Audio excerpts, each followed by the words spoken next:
बहनों और भाइयों नमस्ते। दोस्तों आज तीसरा दिन है, कल हमारी छुट्टी थी। बात करेंगे फिर से हम धर्म स्थल की, जेठालाल की, पाकिस्तानी की।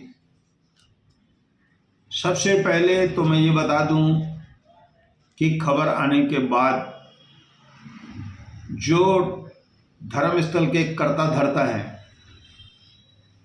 और जो ट्रस्टी हैं वह सब बैठे, जांच की उन्होंने, या अभी और जांच होने वाली है जिसकी पूरी जानकारी हमें नहीं मिल पाई। लेकिन कल इस प्रकरण में एक चीज़ और हो गई कि अब इसमें कई लोग कूद पड़े। दोस्तों सच्चाई क्या है वह सामने आनी चाहिए।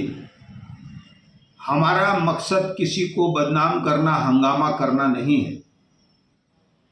वहाँ पर सैकड़ों माताएं आती है, भाई आते हैं, बाहर से लोग आते हैं, विदेश से लोग आते हैं।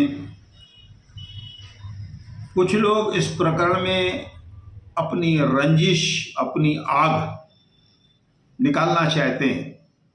हमने अभी तक ये किसी का नाम नहीं लिया कि मकान किसने लिया, दुकान किसने लिया। मकान लेने वाले का कुछ नाम आ रहा है, दुकान की क्या हुई बात यह अभी पता नहीं है। ये बात भी तय है कि किसी महिला को पैसे दिए गए मकान बेचकर, अपनी बहनों को भी पैसे दिए गए। ऐसी सब बातें चल रही है जो सच्चाई है। दोस्तों पाकिस्तानी की जांच होनी चाहिए कि यह चेकों पर कैसे हस्ताक्षर कर रहा है, इसका धर्मस्थल पर और खास करके गौशाला पर कितना हस्तक्षेप है और किसका आशीर्वाद इस पर है, कितनी संपत्ति इसके पास है।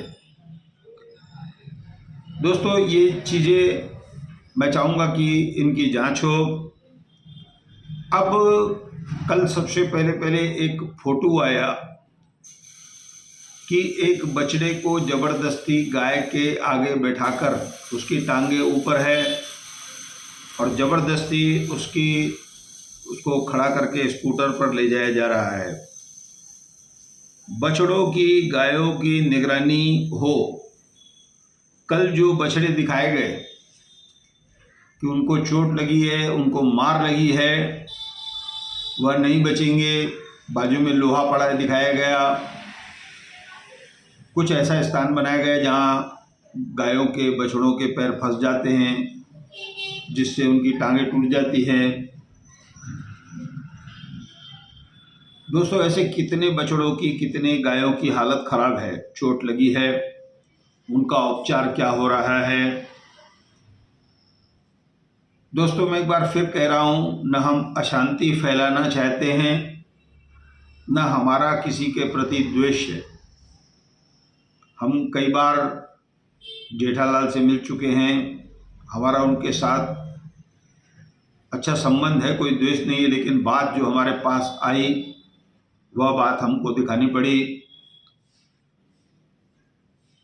अब हमें जहाँ जहाँ की जानकारी दी जाएगी और स्थानों पर भी हमें बताया कि कुछ गड़बड़ी हो रही है,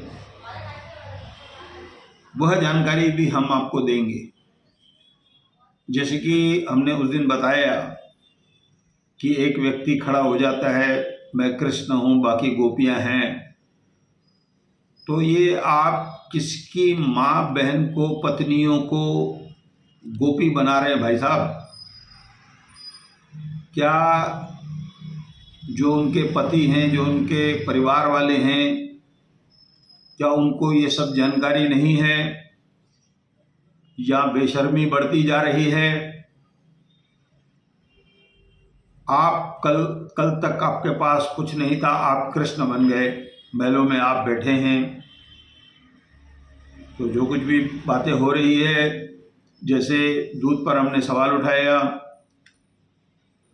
तो दोस्तों ये सवाल तो हमारे जारी रहेंगे।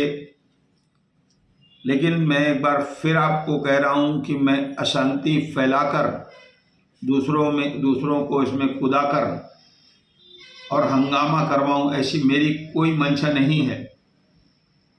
मैं वहाँ के हर कर्ता धर्ता को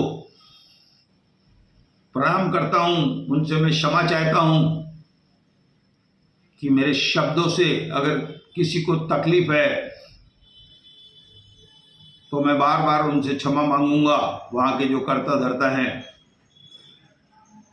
और अगर उन्होंने कहा कि ये बंद कर दो तो मैं वह भी उसी समय कर दूंगा, लेकिन लोगों तक सच्चाई पहुँचे।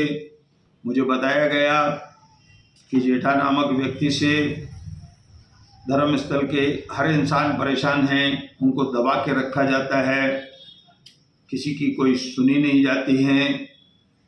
उनसे बड़े जो कर्ता धर्ता हैं उनको उनकी बातों को भी नहीं सुना जाता है, ऐसा मुझे बताया गया और वो बातें मैंने आपके सामने रखी। ऐसा कहकर मैं आपको हाथ जोड़कर प्रणाम करता हूँ, धन्यवाद देता हूँ दोस्तों।